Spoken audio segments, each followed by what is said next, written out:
Welcome to the Mindful Marketplace. So glad to have you here. I am Joel Skene from Biz Radio US, and I am particularly excited about today's conversation. I'm getting to talk with someone that co-founded an organization that I have referenced quite a bit on this show.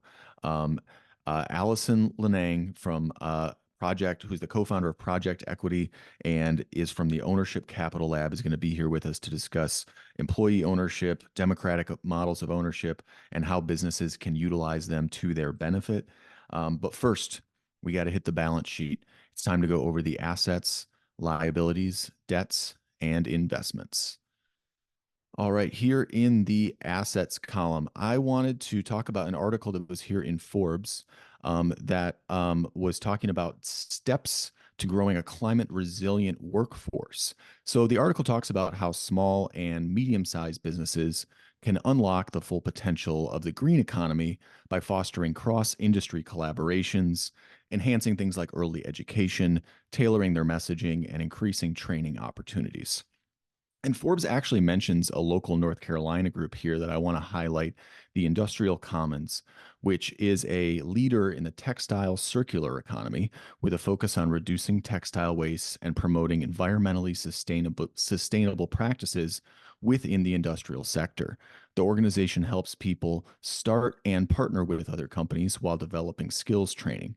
Their support enables frontline workers to learn a broad set of skills that contribute to a circular textile economy, one that's good for workers, businesses, and the environment. The Industrial Commons has actually supported more than 2,500 workers through their collaborative member-owned network of textile manufacturers and workplace development programs. And they've converted businesses to employee ownership, providing training and arts-based programming to thousands of youth, and managed and invest over 15 million worth of grants into our region's economy. They've also developed a rural wealth blueprint that is changing the face of our community and informing others. So awesome that they got that shot out there. In the liabilities column, so we're going to talk about big tech and talk about the recent antitrust lawsuit filed by the Justice Department against Apple. So the lawsuit accuses Apple of creating an illegal monopoly in the smartphone market, stifling innovation, and keeping prices artificially high.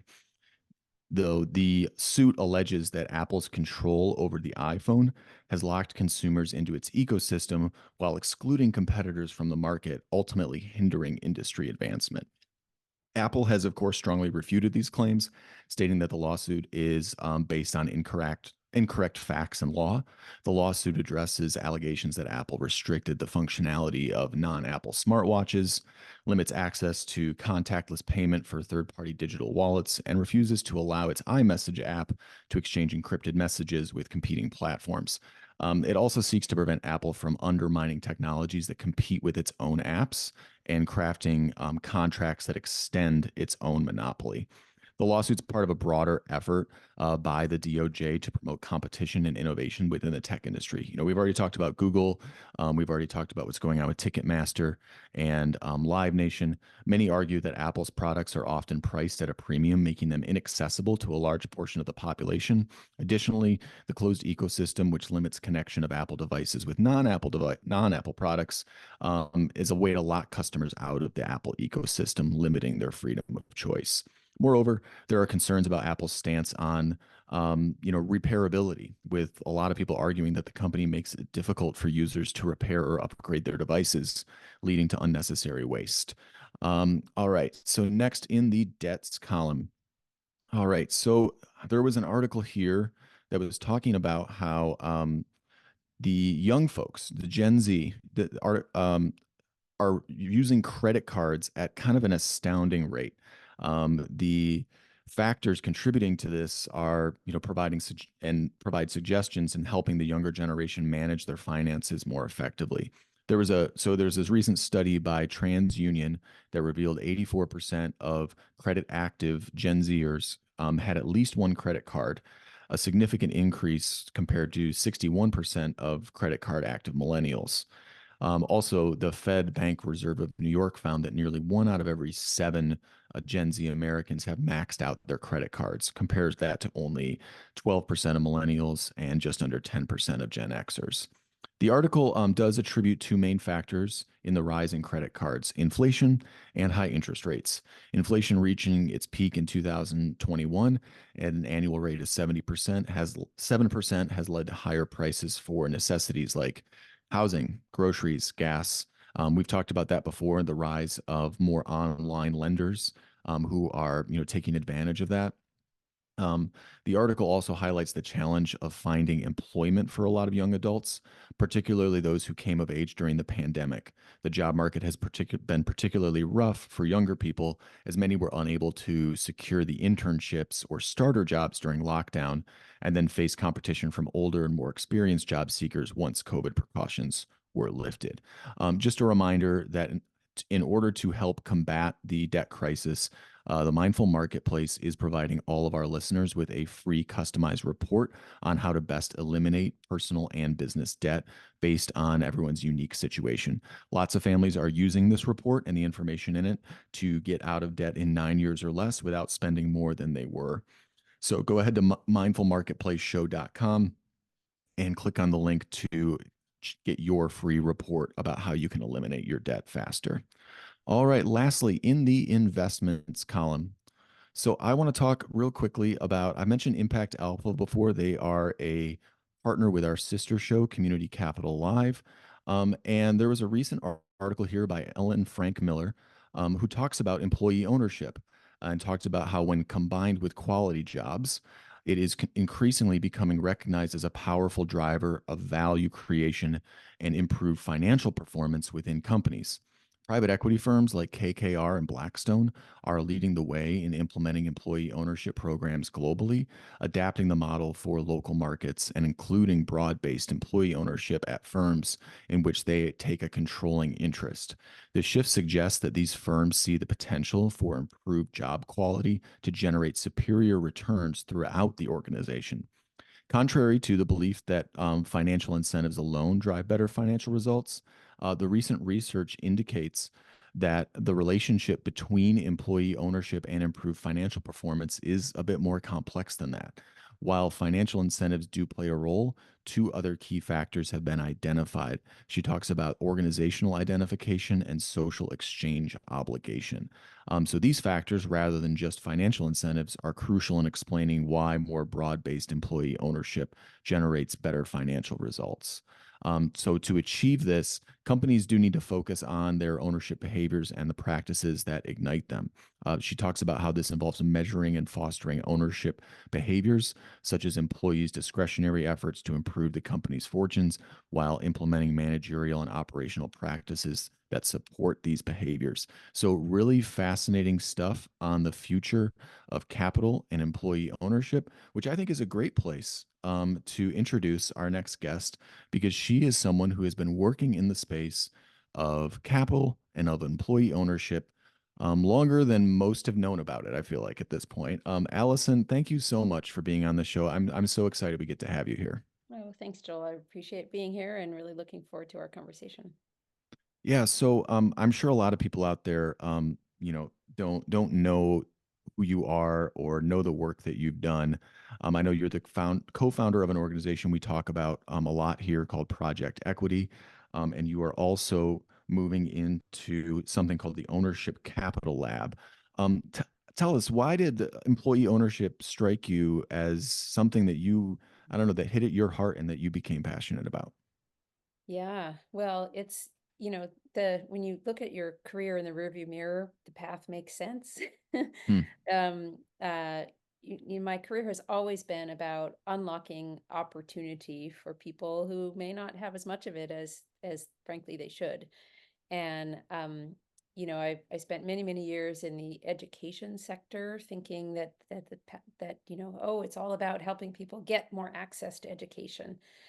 And I kept coming back to, well, yeah, that's true and the unless is unless you are, um, growing up in poverty, living in an over-policed community, right? I could go on, but all of these things that get in the way of education being sort of that clear and obvious path. And so I kept really searching for, there's got to be a way. I actually started my career in job training, but started asking the question, why are we training people in poverty level jobs? And I just kept networking and talking to people, and was randomly introduced to Hilary Abel, who became my co-founder at Project Equity. We launched the organization a decade ago, and as you mentioned, I'm now transitioning out of the organization. I'll get to that in a second. But um, the for me, it was this massive light bulb, because with an employee-owned company, all you do is get a job. You get a job, and that job has opportunity baked right into it. So that can be financial opportunity. Employee-owned businesses tend to pay significantly better. One study showed 33% higher wages in an employee-owned company as compared with, industry peers. Not only that, but you can end up with significant assets, savings, assets, retirement benefits. That same study showed that employee owners have household net worth of nearly twice as high as non-employee owners. And then depending on the employee-owned business, you might even have the opportunity to serve on the board of directors of that company. And that, I mean, I would ask all of your listeners to say, well, is that an opportunity you've ever had to serve on the board of directors of the place where you work? Talk about an incredible professional development opportunity. But at a minimum, one of, to that article that you were just showing about, private equity and employee ownership, at a minimum, employee-owned companies ask people to bring their full selves and Hmm. to be engaged in the workplace, and to think and act like an owner, because guess what? You are an owner. Mm-hmm. And that in and of itself is a tremendous professional development opportunity. So, 12, 13 years ago, when Hillary and I started talking about, what does this look like? I kept coming back to the question of, well, why didn't I ever hear about this?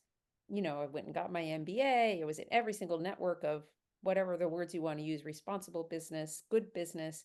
It was nowhere to be found. And I think one of the real problems has been that employee ownership has been very siloed.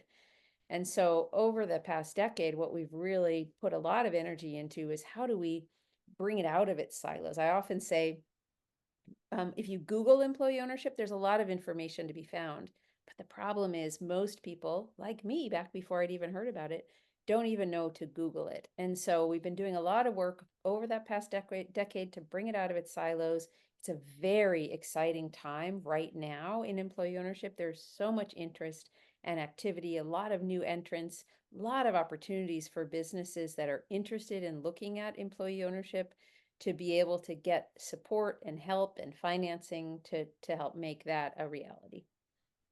Yeah, it just makes what makes sense to me about it is something that you said earlier about how when you give people ownership, they take ownership. When someone has ownership, they kind of treat their job with more they take more ownership over their work and the quality of their work Yeah. that they do. I feel like that's actually a growing trend, is that mindset within the business community, because I've noticed that from people that I've worked with or coaches that I've talked to and had on this show here, there really is an understanding that, like, hey, if I'm going to take a long view of business success, not just like what can I squeeze out of people this year or this quarter, but how do I keep good people here? Yep. And how do I give them more ownership of Yep. the work? And it's like sometimes maybe that actually might mean, yeah, you may actually give them ownership of the business. Mhm. And so it sounds like this is really just an extension of that same kind of long term Absolutely. and more holistic Absolutely. thinking. Yeah. The way I often describe it to people is, if you think about your workforce on the expense side of your accounting, you're going to really work to try and minimize that cost. But if you think about your workers on the asset side, Hmm. right, then you're going to do what you can to maximize the return on that asset. And from a short-term perspective, yeah, maybe thinking about the workers as expense, maybe that does have a short term, but you are really, shooting yourself in the foot from a business perspective if that's how you always think about your workers. But because if you really think about them as an asset, then you're going to be investing in the workers. You're going to be making sure that they are being effective in their work. You're engaging with the workforce, and that's what ultimately creates that ownership culture. But certainly the best way to create the ownership culture is to pair it with actual ownership. Yeah. You mentioned that employee ownership has been kind of siloed, and I think that's definitely true. Like, I think you have to work in certain spaces to have even heard about it. Where has it been siloed up until this point, and what does that look like to break down those barriers?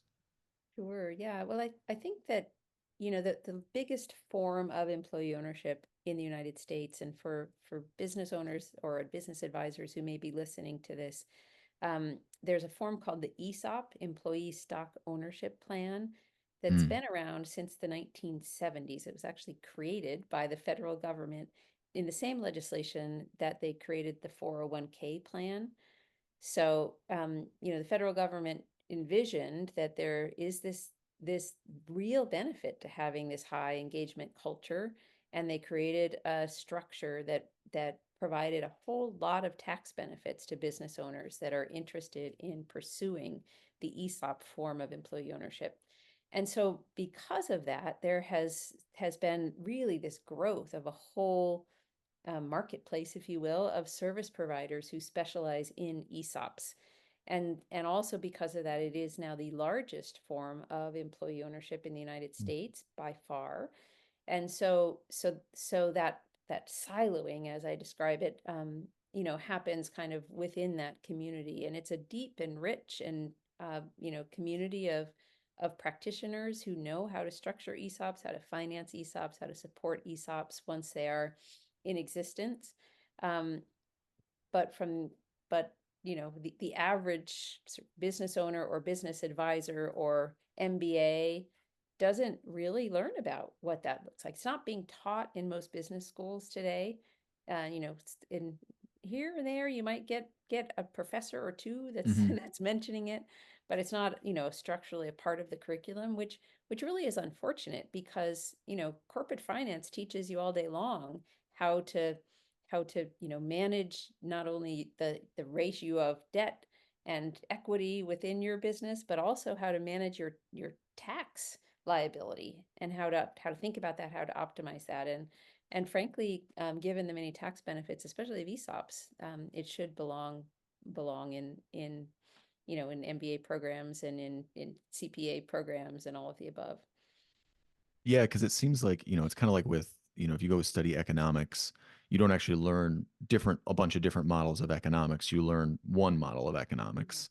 Mhm. And it seems like there's some of that coming into play here where you're right. I don't think many people, when they go to business school, or maybe if they just kind of read the general business literature Mhm. on entrepreneurship, how to start a business, you're starting to see people more put in things about social entrepreneurship in there, about Yep. triple bottom line businesses who are Yep. have a social mission along with their business. But you still don't see a lot of education around that employee ownership is a model that is not only possible, it's one that can be pretty profitable. Is that right? Absolutely. Yeah. Employee-owned businesses, if you just take a step back and think about it, okay, well, if I have a workforce that's highly engaged, what's the chance that I'm going to outperform my peers? Well, it's a very high chance. And there's hmm reams of data that show that employee-owned companies do just that, outperform their peers, outlast them in business cycle downturns, higher rates of profit, not 1 year, but year over year. So, think compound interest, right? hmm Higher rates of profit, higher rates of growth. And so it really is that high engagement culture that is the secret to employee-owned companies, outperforming. Yeah, I think that's probably one of the biggest misconceptions out there is that if something's a worker-owned co-op, or if it's, I think a lot of times when people hear the word co-op, they just think of, the little grocery store, something that is small and cute. But, you come to realize like there are actually these examples of, one of the most successful microbreweries in the country that's located here in our backyard. New Belgium is a worker-owned cooperative. There's one in Spain that makes pretty much everything that gets produced over there is in a worker-owned cooperative. And so I think that that's one of the biggest misconceptions about it. Do you think we've got just a couple minutes left on this half, and we're going to pick back up on the second half of this conversation, but are there any other kind of biggest misconceptions that you feel like you've heard over your years about the idea of shared ownership or democratic ownership of businesses. Yeah, absolutely. And just real quick, New Belgium was an ESOP, and they were actually Mm, acquired by a company. And at that point of acquisition, all of those workers got a big payout for their hmm ESOP shares. So that ESOP was dissolved, but big payout to each of those worker owners. So misconceptions. We often talk about the myths of employee ownership. One is that, oh, my employees could never run my business. Well, in an employee ownership model, it's not that your frontline workers are suddenly going to all become co-CEOs of the business.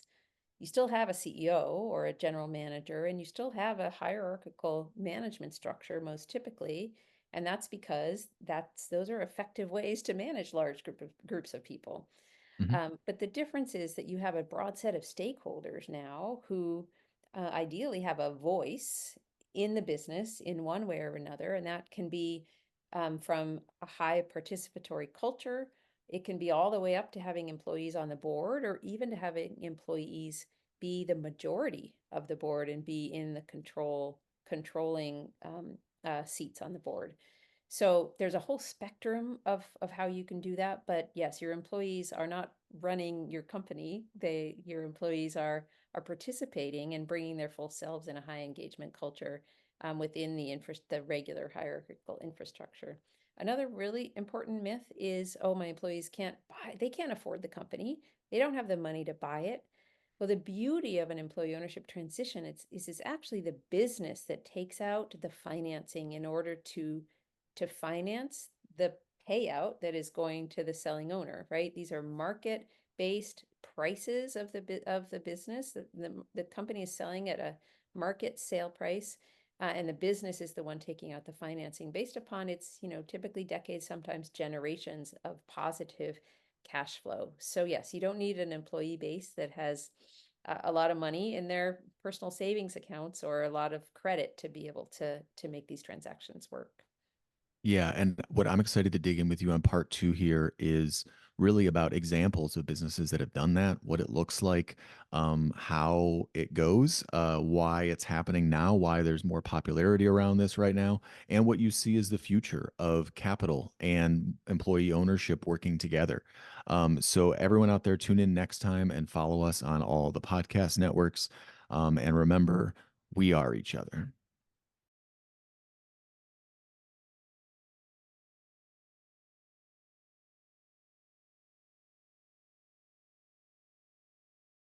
Welcome back to part two of the conversation I'm having with the wonderful Alison Lingange about employee ownership, about capital, about democratic business practices, about all kinds of stuff, man. We're having a great talk here. And I am excited. If you didn't get a chance to listen to part one, go back and listen to that because Allison got to share with us kind of how she became passionate about the work that she's done with an organization that she co-founded called Project Equity and a new project that she's working on called the Ownership Capital Lab. Um, it was a really great conversation because I think it was a really great overview into the mindset around why is employee ownership becoming such a hotter topic of conversation right now. And I think that's sort of where we want to pick up. When we were finishing our conversation, Allison, thank you. Welcome back to the show. So glad to have you here today. Glad to be here. Thanks so much for having me. Yeah, so we were kind of finishing off by talking about that there's these different ways that businesses have been transitioning to models where instead of just having a private owner, which is what we traditionally think of in an entrepreneur business owner situation, to models where there's actually more democratic and usually employee owned aspects of the business. You mentioned this could just be having employees on the board. It could just be allowing them to vote on certain things. It could just be putting in your structure some ways where employees get to have ownership and take ownership of their work. Um, so I guess I'm curious, if I was a business owner listening to this out there, and I might think to myself, why on earth would I want to do that? Why on earth would I want to give up any ownership of my business? I took all the risk, I started this thing, whatever they might be thinking. I guess when you see business owners who are excited to transition to employee ownership, What is going on there? Why would someone want to do that? Yeah. Well, it's usually one of two things. So, you know, a business owner that may be earlier in their career might see this as a way to really, um, put a lot of fuel behind that employee engagement piece of the business. So if you were to think about, you're a business owner, and most typically a business owner has all of their assets in their business. Hmm. Oh yeah. Sometimes folks are lucky to also have, money on the side or investments on the side, but the typical business owner, that business really is their asset base. So you can do two things at once. You can do a partial liquidity for your, maybe you're 10 years in, for your 10 years of work, and you can get a little bit of that value out of the business to be able to diversify your assets by doing a partial sale of your business to employee ownership. So maybe you start with a 10% or a 30% sale of the business. And by doing that, you really now have this powerful tool for increasing employee engagement, for really building that ownership culture that we're talking about that can have outsized business results for your going forward, say 70% ownership value of that business. So if you think about the ability to grow the whole pie, so maybe you've sold a portion of it and you've gotten your liquidity out of that, but then the rest of the whole pie, the whole value grows as you have this deeper employee engagement. So that's really the first scenario that we see, and most typically we do in that scenario see a partial sale. I often call it the on-ramp to 100% employee ownership. Hmm. Because now, okay, so maybe you're 10 years in, and maybe at 20 years or at 30 years, you're ready to exit fully and you're ready to retire. You actually have your retirement vehicle already set up Hmm. so that you can then sell the remaining, say 70% of that business at retirement.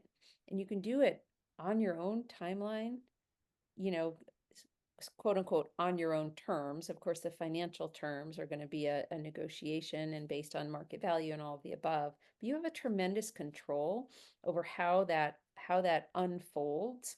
You can separate the timing of your own exit operationally from the business and the partial or full sale of the ownership structure.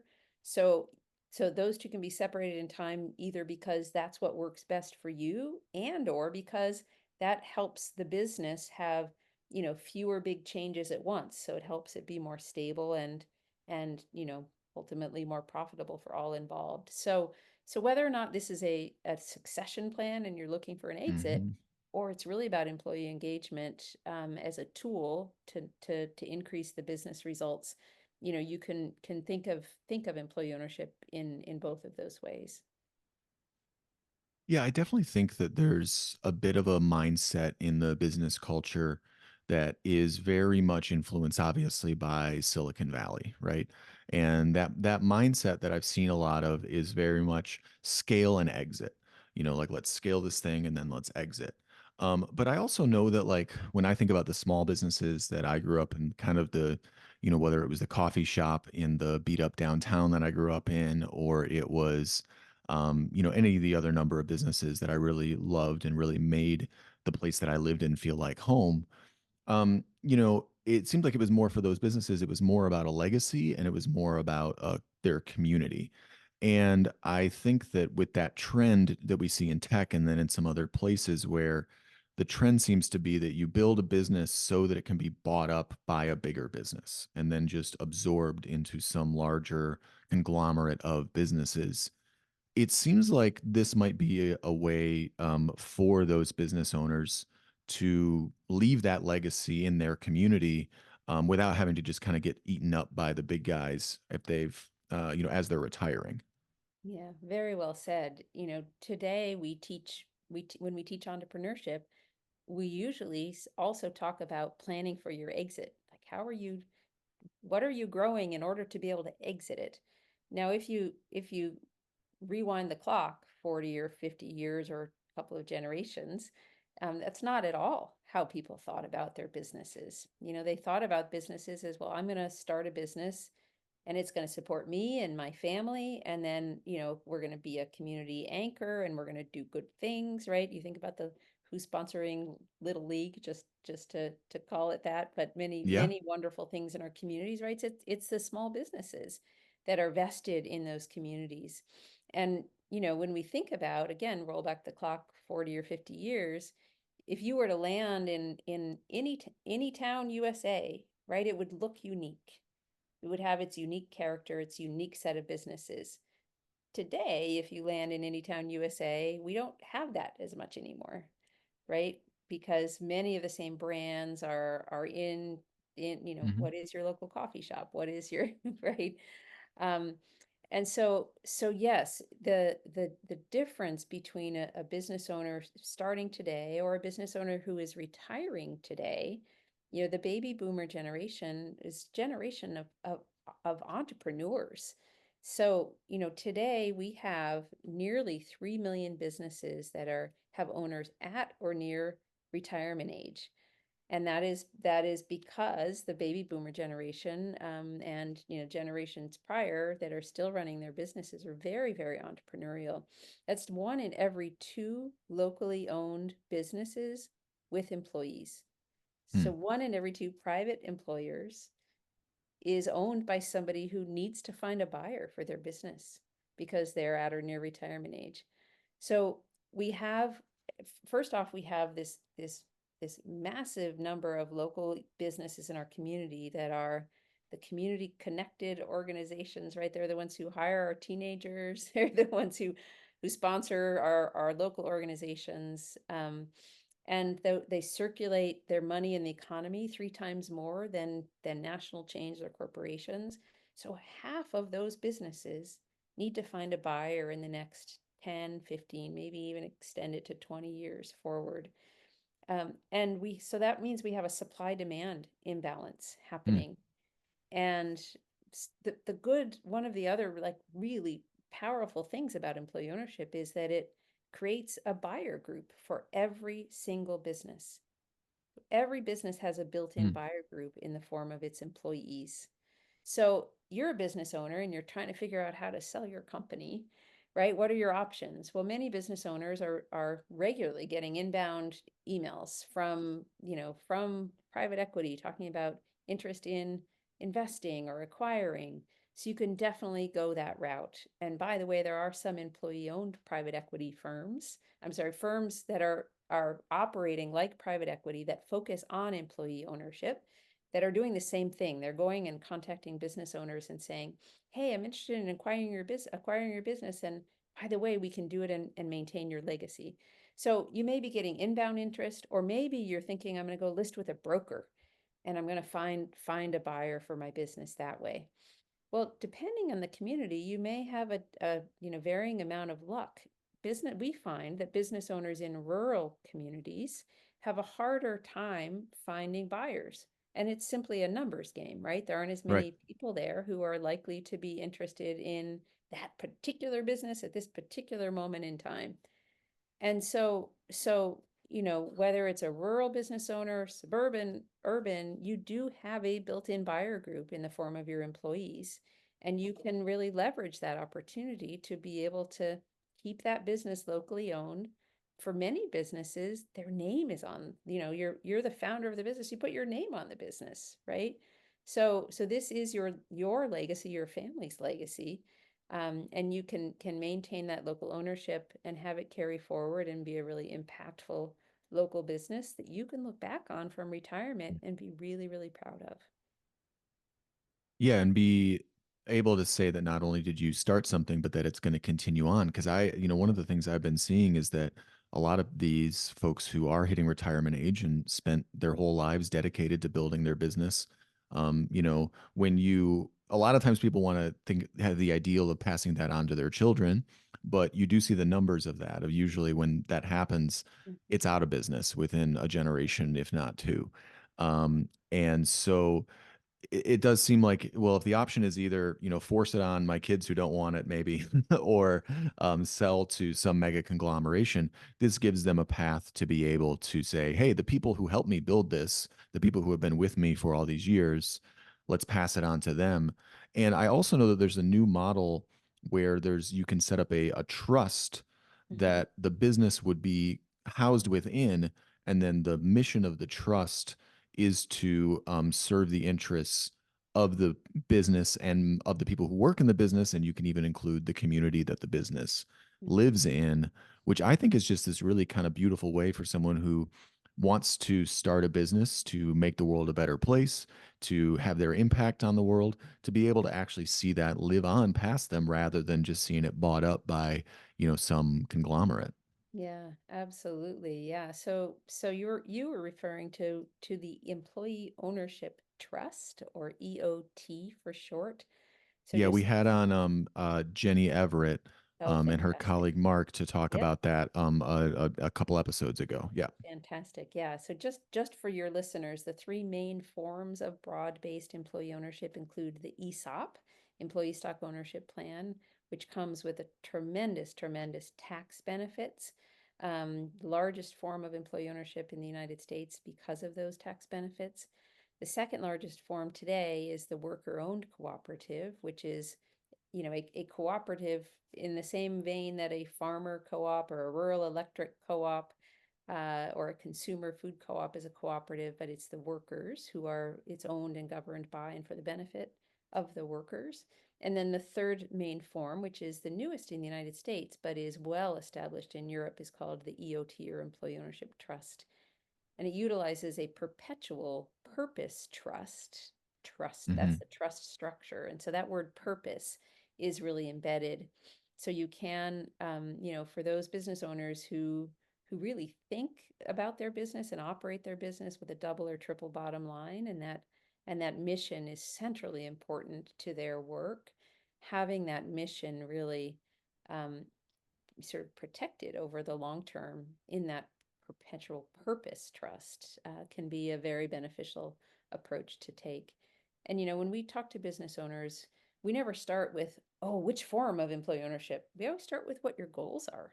What are your goals personally? What are the goals of and the goals for and the needs of the business and the workforce and the broader stakeholder set? You will often do an exercise with a business owner and ask them to think about, okay, you've sold your business. Now imagine you're sitting 5 years hence, Hmm. you're looking back on it. What is it that you want to see? What really matters to you? So that kind of a thought process really helps to crystallize what those goals are and what the priority is of those goals. Of course, everyone wants to be paid fairly for their life's work. Check, right? Employee ownership does that. It's a market sale.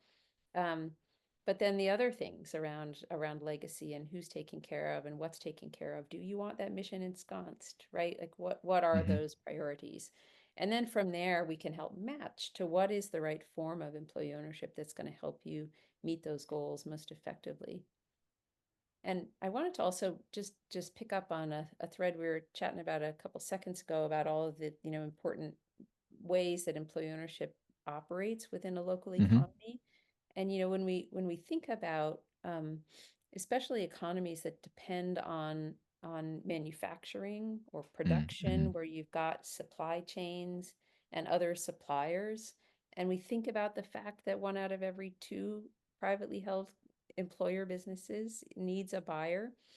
um, we often think about the big companies. So, you've got a really big manufacturing company, and it's really important that we maintain that business. But what we don't as frequently talk about is, well, who are the suppliers to that big company? Hmm. We often call those tier one is the really big ones. Tier two are the first level suppliers. And then there's the tier three suppliers. And the size of those companies, right? Tier two are smaller than tier one, and tier three are going to be significantly smaller because they're smaller than the tier two. And when we get down to those smaller tier three, that's the bedrock, right? Without those tier three suppliers, those tier two companies can't be successful, and so on and so forth up the chain. And so it matters that we are thinking about all companies, all sizes of companies in our economy, and that we have a tool to retain all of those businesses as we go through this great silver tsunami of the ownership transition of companies. And for your listeners who may be business advisors or businesses, recognize your value in the supply chain, right? If you're a tier Hmm. two or you're a tier three, you are as important as the big guys. And so, the importance for you of prioritizing succession planning, it's a first order business, right? Succession planning often ends on tomorrow's to-do list because, oh, I'll get to it later, right? It's like Hmm. saving for retirement or eating more broccoli. Oh, I'll get to it later. Yeah. But we really need all of our business owners to be paying attention to their own succession so that those Hmm. assets that, you've spent your life building up, those business assets and those jobs, that those don't go away when you retire. We want those assets to maintain in our communities and in our local economies. Yeah, because when I do think back to, cities and communities, whether they're, I mean, I grew up in a town of 600 people, and I've lived in cities as well, but it's when I think about the stakeholders in the community who usually really kind of care a lot about the community that they're in. A lot of times it is those small business owners, um, and so it just it makes sense to me on that level. I guess, one of the biggest things that I think we touched on it a little bit in the first half, but I'm wondering, it still felt a little fuzzy to me. You mentioned that if a business were to move in this direction and say, yeah, like I want to sell a portion or maybe, Mhm. half of or whatever it is of my business to my employees. But my employees, like they're not capital investors. They don't have a ton of money laying around. How exactly does that process work? Yeah, yeah. So the high level takeaway for anybody listening is that in an employee ownership transaction, it is not the employees that come with the financing. The business is the one that takes on the financing for the sale of the business. So I'm going to just use a simple example here. So Hmm. whether your business is worth $10 million or $1 million or some totally different number, let's say that it's a million dollars just for easy math. So you're going to sell your $1 million business and turn it into an employee ownership trust. And so where does that $1 million come from? So most typically there is going to be a seller note for any of these transactions. And that seller note, depending on where the financing comes from, it can range from say 15 or 20% if you're engaging with one of the more private equity style investors, to 30% if your financing is coming from a CDFI, a community development financial institution, or if you're in the 10 or $20 million range and you're getting bank financing for an ESOP transaction, you may need a more like a 50% seller note. So there is at least some skin in the game that business owner is going to need to hold on to. So let's say it's 20% in my $1 million example. Hmm. So that means that what's going to happen to the remaining $800,000? So you're typically going to have a senior lender, maybe a senior and a junior, more likely to have a senior and a junior if it's a much larger transaction size. So you'll maybe have a lender that is bringing $800,000 of loan capital to the table. And so that means that on the day that you sell your business, you're getting a check for $800,000. And then over a period of, say, 5 years, you're getting a payment. Think of it like a 5-year annuity payment on that Hmm. remaining 20% value of the company with interest. So, yes, you're holding on to that seller note and you are getting compensated through interest. So, where does that financing come from? And this is, back to we were talking in our previous um, conversation about how employee ownership is very siloed. So a Hmm. typical business owner isn't going to know where to get financing because it's very hard to walk into a local bank and say, "Hey, I'm selling my company and I've got 30 people who are the buyer group on the other end." And the bank's going to say, "Well, which one of them is going to sign for the personal guarantee?" Well, that doesn't Right. really make sense, right? That's a kind of a square peg, round hole Right. issue. But the good news is that because of this issue, there have been a number of, I mentioned CDFIs, that stands for Community Development Financial Institutions. These are federally regulated financial institutions that have more flexibility because of that community mission. And so there are a number of CDFIs that exist. Some are regional, but there are several that are national in scope, or nonprofit loan funds that have stepped in to really bridge this gap, that the bank financing gap.